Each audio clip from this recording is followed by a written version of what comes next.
తొలగినట భంగిమవో ధీంతన తోంతన శంకరునికి సంకీర్తనవో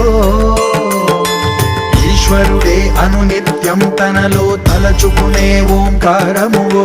శివ హృదయం కరిగించే ఆ పంచాక్షరివో నీ మదిలో మహాదేవుడినే కొలువుంచగా కైలాసమువో అతని పాదము చంద